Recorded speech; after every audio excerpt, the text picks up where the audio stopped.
Welcome to my channel, where we discuss everything and all things, politics, economy, and development in Nigeria and around the world. Recently, President Bola Ahmed Tinubu, while breaking the fast, the Ramadan fast, with the governors at the State House in Abuja, among other things he said that the time for politics is over, that this is the time for governance, and he was admonishing the governors to provide welfare for the citizens amidst the hardship in the country. But most importantly, for what we are talking about in this video, is his admonition that the elections are over, that this is the time for governance. But what he said to the governors at that breaking of fast is now, from new findings, is very hypocritical. Why is it hypocritical? Because it has been alleged that he has removed a woman he earlier nominated for membership of the board of the central bank because of politics. So it means that, like it's typical of the APC administration, they say one thing, but they do another thing. He was emphasizing in that speech to governors at the State House that the time for politics is over, that this is the time for governance. But in removing the woman he earlier nominated, you can see politics written all over the whole thing in that woman's removal. I'm talking about none other than Dr. Ruby Onwudiwe. Ruby Onwudiwe, for those who don't know, is a woman that expressed her political view proudly, using every available platform that she has. She campaigned for Peter Obi of the Labour Party, and she was not hiding it. She didn't hide it. So when she was nominated in a letter sent to the National Assembly, sent to the Senate President by Bola Ahmed Tinubu, to be on the board of Central Bank of Nigeria, the reason for her nomination was because the earlier nominee did not accept the offer. The earlier nominee was Carlo Eke was the earlier nominee for the position. And that Carlo Eke, why he did not accept the position was because he is already with the World Bank as a consultant. So he felt that it would be a conflict of interest for him to be accepted to be in the board of Central Bank of Nigeria, while he's also a consultant to the World Bank. So that was why his nominee was stepped down. He stepped down, so he didn't accept the offer. So there was a need for somebody from the southeast to replace him. That was why Dr. Ruby Onwudiwe's name came up, and she was submitted or suggested to the president, and he buys the idea. And I'm sure before the president appointed her or submitted her name to the National Assembly, he must have looked at her resume and found out that she's really in a position to help advise the bank at this troubling time in Nigerian Central Bank and the Nigerian economy in general. So now, once her name was made public, all hell was break loose, sort of. You see, people started going to her background and bringing out all the things she has posted before about her support for Labour Party and Peter Obi in particular. As a result of that, according to stories by Cable News and all that, Senate leader, that's Michael Okwe, Bamidele, and all that, they begin to protest.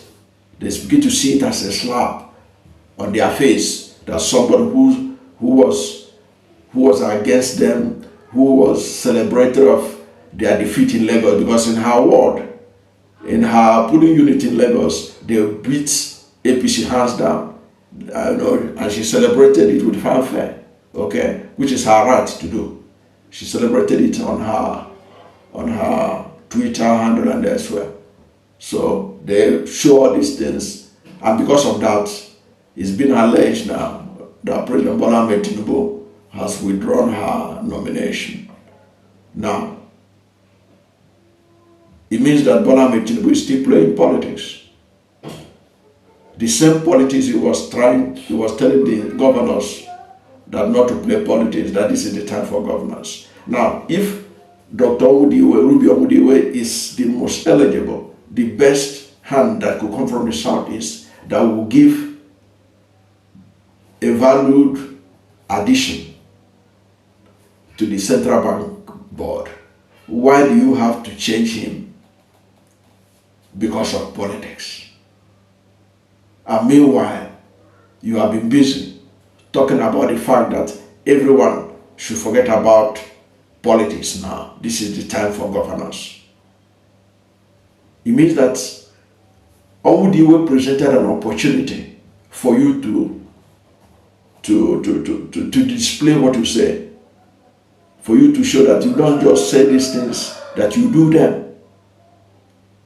That you do them. You don't just say them, you do them. You practicalize them. You are like what they call in local parents, talk and do. When you talk it, you do it. But look at that. You are telling people that, what we are now is this is the time of governance. Even if people, all the supporters of Bola Ahmed Tinubu, that's what they tell us, all of us these days. They say, everybody should come together to support the government now. This is not the time for politics. It is time for governance. And Tinubu is also running with that kind of idea. So if you are running with that kind of idea, why do you have to replace somebody? Why do you have to replace it? Because of her political affiliation, which has nothing to do with her capacity to handle the job. That's one of the difference between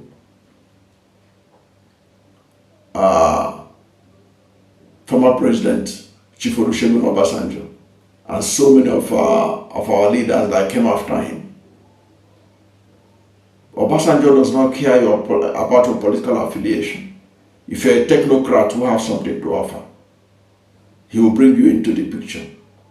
And that is why his government remains the best since 1999, because he was able to gather the best and they delivered. Since he left, all you have are, since he left, after him, the next governor that was very nationalistic in outlook was that of Goodluck Ebele Jonathan. The rest, from Bola Ahmed Tinubu to, from Muhammad Buhari to Bola Ahmed Tinubu, we have witnessed some of the most nepotistic, most tribalistic, most religious bigoted kind of administration between these. So you can't compare. That's why they are different. But Tinubu is supposed to do better than Obasanjo, better than Buhari. At least Tinubu was sold as somebody who is more urbane, a city boy. He's not like Buhari, who is from Daura, from a local place and all that. He's expected to be more urbane, much more accommodating. But he has shown that he's not much different from Buhari in terms of his appointments. He has been very favorable to Lagos politicians and Southwest politicians than the rest of the country. Okay, so he doesn't have that nationalistic you know, nationalistic flavor that you can get from Chief Olusegun Obasanjo, and then Goodluck Ebele Jonathan. He doesn't have it. He's much more like Buhari. Exactly, because if he's somebody who cares more about the development of the country, he ought to allow the woman to go to that board, because even her dissenting voice in that board could have a lot to add to the development of the country. But he has lost the opportunity. But that's not even the damage in the whole thing. It's the hypocrisy in the whole matter, because the president and his supporters keep talking about that we should forget about politics, that this is the time for governance. But meanwhile, they are playing politics with the appointment of members of the board of the Central Bank of Nigeria. Central Bank of Nigeria is at the center of resolving the economic crisis we have in this country. So if they can play politics in the appointment of board members of the Central Bank, they have no right to tell anybody that this is the time for governance and that the politics time is over. No, they don't have a right to say that. They are being hypocritical. Nobody should believe them when they say that thing again, because of the withdrawal of Onwudiwe from the board of the Central Bank of Nigeria. Thank you for watching this video. And if you are new to my channel, you are not yet subscribed to my channel, please subscribe to my channel. Hit the subscription button, hit the notification bell. When you subscribe to my channel and hit the notification bell, anytime I have a new video, you'll be among the first to know. God bless you. And please don't forget to like this video, because when you like it, God will rank it high and recommend it for more people. Thank you, and God bless you and yours.